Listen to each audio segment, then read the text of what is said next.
मेरे प्यारे छात्रों, मैं G K Anuragi science for all one day exam के बैनर तले हम तमाम छात्र छात्राओं का स्वागत करते हैं।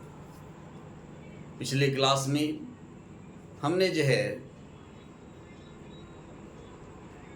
स्पेसिफिक हीट और हीट कैपेसिटी के बारे में आपको बताया समझाया था भाई।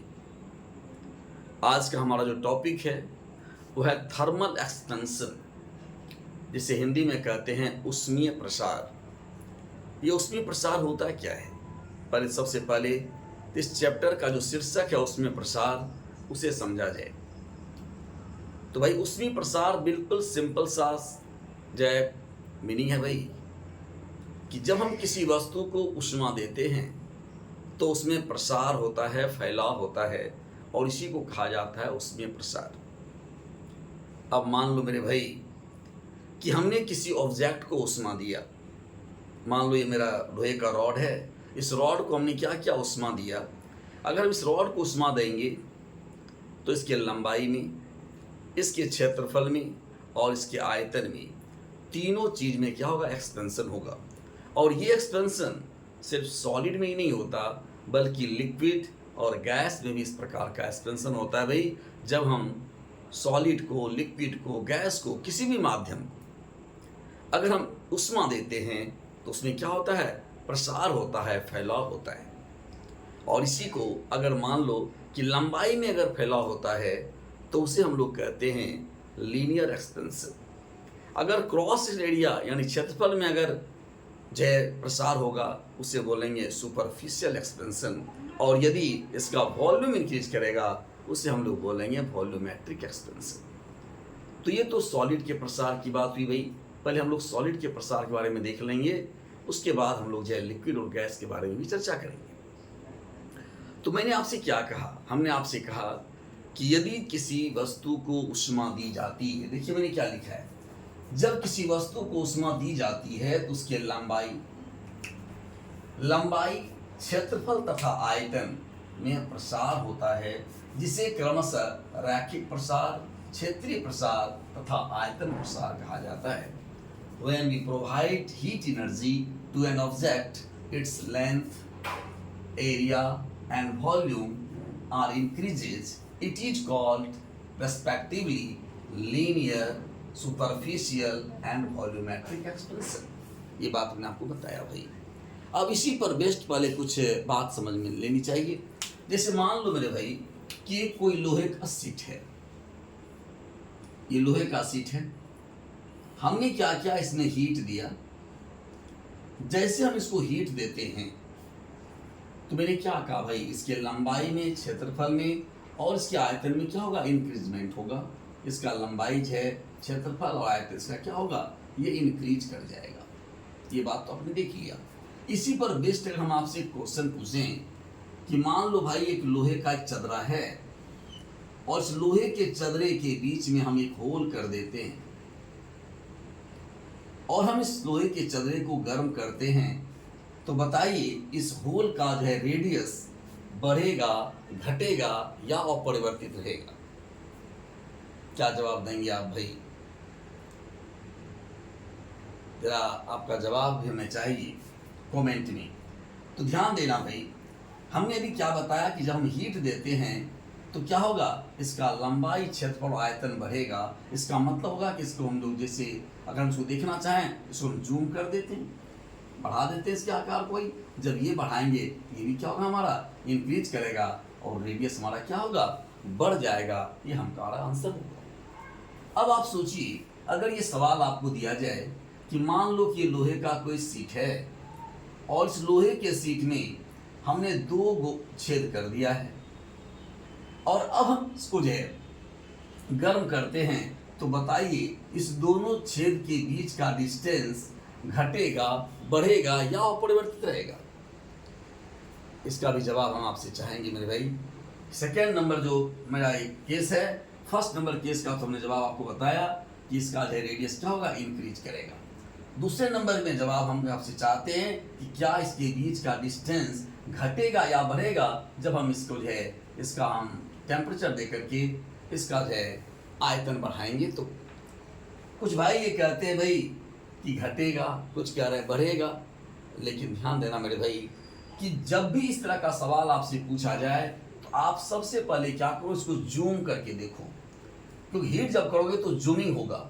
जब जूम करके देखोगे तो क्या होगा, इसके बीच का जो डिस्टेंस है वो बढ़ेगा, यहाँ पर भी बढ़ेगा, यहाँ पर भी क्या होगा, ये बढ़ेगा। अब एक और सवाल मैं आपसे पूछूं, जैसे मान लो कि एक लोहे का सीट हमने आपको दिया इस प्रकार से, ऐसा सीट है, मान लीजिए ये लोहे का सीट हमने बनाया, ये लोहे का सीट हमने आपको दिया इस तरह से, और अब जो हम इसको हीट कर देते हैं तो बताइए इसके बीच का जो गैप है वो बढ़ेगा या घटेगा। तो यहां पर भी आप कहोगे मेरे भाई कि सर इसको भी हम जूम करेंगे, इसका क्या होगा, डिस्टेंस बढ़ता हुआ प्रतीत होगा। लेकिन अगर इसी के में हम एक सवाल और आपसे पूछें कि मान लो भाई ये जो है एक लोहे का सीट है और एक ये लोहे का सीट है, और अब जो है हम इसको उष्मा प्रोवाइड करते हैं, तो बताओ भाई इसका जो है गैप जो है वो बढ़ेगा या घटेगा। तो यहाँ पर भाई थोड़ा सा आपको दिमाग लगाना पड़ेगा, ये कॉन्सेप्ट यहाँ पर जो है काम नहीं करेगा, क्योंकि यहाँ पर दो ऑब्जेक्ट हमने लिया है, और जब दो ऑब्जेक्ट लेंगे तो दोनों का क्या होगा, एक्सपेंशन होगा, इधर से भी एक्सपेंड करेगा, इधर से एक्सपेंड करेगा, और उसके बीच का जो डिस्टेंस होगा वो क्या होगा, घट जाएगा।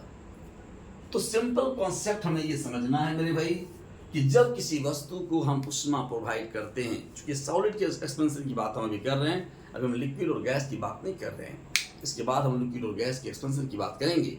तो ये मैंने आपको क्या समझाया, मैंने ये कहा कि जब किसी वस्तु को आप उष्मा दोगे सॉलिड को, उसका क्या होगा, लंबाई बढ़ेगा, क्षेत्रफल बढ़ेगा, और उसका क्या बढ़ेगा, आयतन बढ़ेगा, ये तीनों चीज बढ़ेगा भाई, ठीक है। जिसे हम लोग क्रमशः क्या कहते हैं, क्रमशः हम उसको जो है रैखिक क्षेत्रीय तथा आयतन प्रसार कहते हैं, यानी linear superficial and volumetric expansion कहते हैं। चलो भाई इसका आप स्क्रीन शॉट पहले ले लीजिएगा, है ना, और आगे की बात हम करते हैं।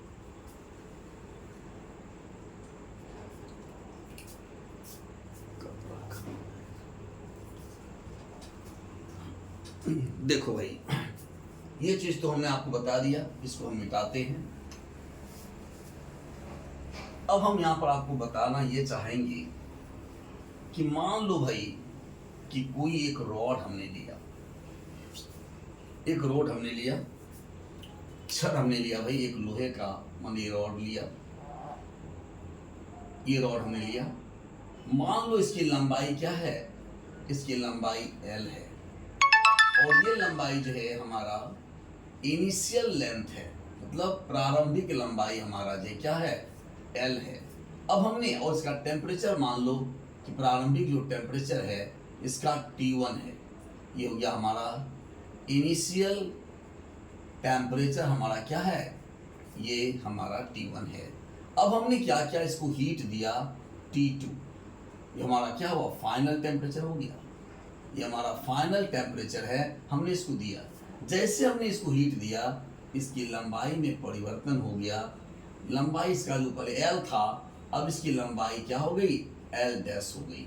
ये बात समझना भाई, लंबाई में परिवर्तन कितना हुआ, तो ये जो बढ़ा हुआ लंबाई आप देख रहे हो, ये लंबाई में परिवर्तन हुआ भाई, इसको हम क्या लिखेंगे, डेल्टा L बराबर लिखेंगे L डैश माइनस L। ये हुआ लंबाई में परिवर्तन, यानी change in length, change in length, ये लंबाई में क्या हुआ, परिवर्तन हुआ। अब लंबाई में परिवर्तन कितने टेम्परेचर को परिवर्तन कराने से हुआ है, तो जब टेम्परेचर का डिफरेंस होगा वो डेल्टा T होगा, और ये हो जाएगा T2 माइनस T1, यानी जो ताप में परिवर्तन कराने पर लंबाई में ये परिवर्तन हुआ। अब देखो यहाँ पर जो अगर हम रेशनल चेंजेस की बात करें, भिन्नात्मक परिवर्तन की बात करें, तो यहाँ पर जो ये लंबाई में परिवर्तन हुआ, इसको हम लिखेंगे लंबाई में परिवर्तन।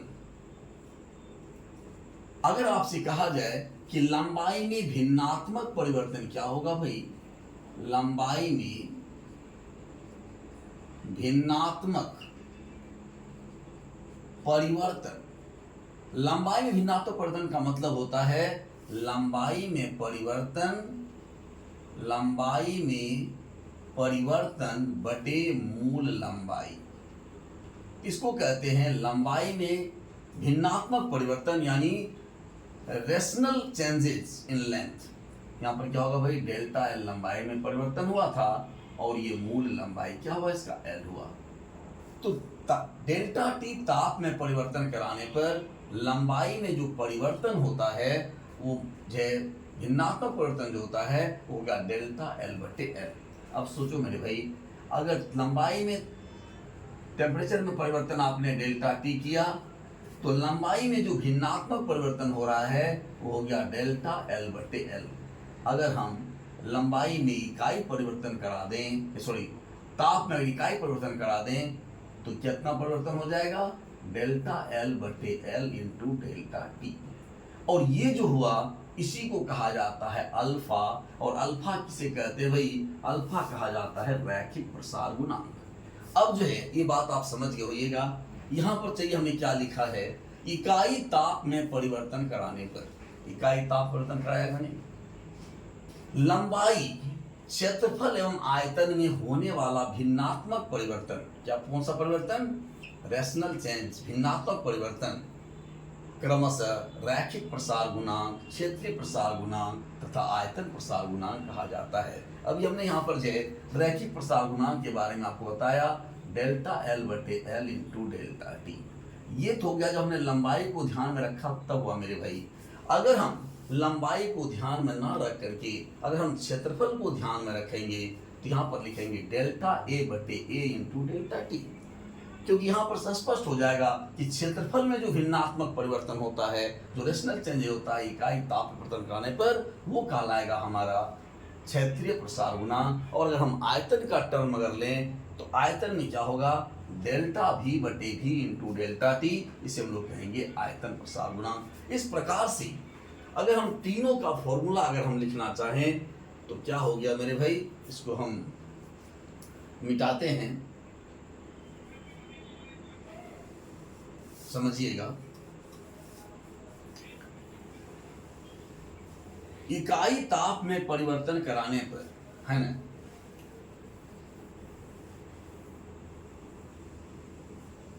देखो लंबाई में हमने इकाई परिवर्तन कराया, है ना, इकाई टेम्परेचर में जब परिवर्तन जब कराया भाई तो लंबाई में जो भिन्नात्मक परिवर्तन हुआ ये हुआ, यानी अल्फा बराबर हमारा जो क्या है, अल्फा हमारा क्या हुआ, कोफिशिएंट ऑफ लीनियर एक्सपेंशन, यानी इसको हम बोलते हैं अल्फा, और इसका मान क्या हो गया मेरे भाई, डेल्टा एल बटे एल इंटू डेल्टा टी। अब बीटा जो है अगर हम लंबाई को ध्यान में न रख करके क्षेत्रफल को ध्यान में रखें तो उसे हम लोग कहते हैं कोफिशिएंट ऑफ सुपरफिशियल एक्सपेंशन। इसका मतलब हो गया क्षेत्रीय प्रसार गुणांक। और ये क्या हो गया भाई, ये हो गया हमारा रैखिक प्रसार गुणांक। तो लंबाई को हमने ध्यान रखा था, डेल्टा एल बटे एल डेल्टा टी लिखा था। अगर क्षेत्रफल को ध्यान में रखेंगे तो क्या हो जाएगा, डेल्टा ए बटे ए इंटू डेल्टा टी होगा। और अगर हम बीटा की बात करें तो बीटा क्या होगा हमारा भाई, बीटा हमारा होगा आयतन प्रसार गुणांक, यानी आयतन में जब परिवर्तन होगा तो यहां क्या लिखेंगे, कोफिशिएंट ऑफ वॉल्यूमेट्रिक एक्सपेंशन, मतलब आयतन प्रसार गुणांक। और ये आयतन प्रसार गुणांक जो होगा ये y बराबर हो जाएगा हमारा डेल्टा v बटे v इंटू डेल्टा टी। अब देखो अगर हम लीनियर रैखिक प्रसार गुणांक का मात्रक लिखना चाहें मेरे भाई तो क्या लिखोगे, तो यहाँ पर लंबाई लिखोगे, यहाँ पर लिखोगे लंबाई लिखोगे, और यहाँ पर क्या लिखोगे डेल्टा टी, यानी क्या हो जाएगा केल्विन लिखोगे। इसका मतलब पर केल्विन एसआई मात्रक हो जाएगा इसका। और सीजियस लिखोगे क्या लिखोगे पर डिग्री सी लिखोगे, यानी ये हो गया एसआई में और ये क्या हो जाएगा सीजियस में। उसी प्रकार से अगर इसका लिखना चाहोगे क्षेत्रीय प्रसार गुणांक का, तो क्या लिखोगे भाई क्षेत्रफल का क्या हो जाएगा मीटर स्क्वायर, यहाँ भी लिखोगे मीटर स्क्वायर, यहाँ पर लिखो डेल्टा टी, ये तो मीटर गया भाई, यहाँ पर क्या हो जाएगा एसआई यूनिट हो जाएगा पर केल्विन, और सीजियस यूनिट क्या हो जाएगा पर डिग्री सी।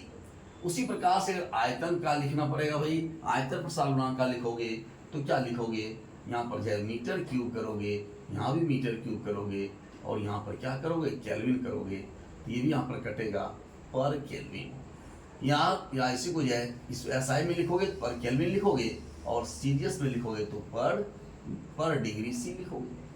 तो इस प्रकार से आपने देखा कि जो है coefficient of linear expansion, coefficient of superficial expansion और कोफिशिएंट ऑफ वॉल्यूमेट्रिक एक्सपेंशन, तीनों का जो मात्रक होगा वो क्या हो जाएगा सेम होगा, और एसआई मात्रक हो जाएगा पर डिग्री सी, और सॉरी एसआई मात्रक होगा पर केल्विन होगा, और सीजियस मात्रक पर डिग्री सी होगा मेरे भाई। अब देखो क्वेश्चन आपसे क्या पूछा जाता है, क्वेश्चन आपसे पूछा जाता है कि अल्फा बीटा और जो गामा जो है, जो कि coefficient of linear expansion, coefficient of superficial expansion और कोफिशिएंट ऑफ जो है वॉल्यूमेट्रिक एक्सपेंशन, यानी रैखिक प्रसार गुणांक, क्षेत्रीय प्रसार गुणांक और आयतन प्रसार गुणांक का जो अनुपात होता है वह क्या होता है भाई। ये बहुत ही इंपॉर्टेंट क्वेश्चन है, और इसका जो अनुपात होता है आप जानते हो 1:2:3 है। और ये अनुपात आया कहाँ से भाई, तो एक्सपेरिमेंटली प्रूफ्ड ये चीज़ है, एक्सपेरिमेंटली प्रूव किया गया कि अल्फा बीटा और गामा का जो अनुपात होता है 1:2:3 होता है भाई।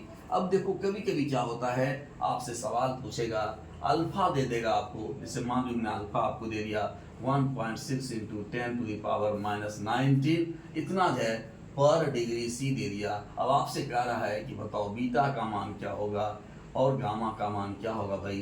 तो कोई दिक्कत नहीं है भाई, अगर मान लो ये x है तो ये क्या हो जाएगा 2x, और ये क्या हो जाएगा 3x हो जाएगा। इसको 2 से मल्टीप्लाई कर देंगे तो आपका बीटा निकल जाएगा, है ना, और 3 से मल्टीप्लाई कर देंगे तो आपका क्या निकल जाएगा भाई, ये जो है गामा निकल जाएगा।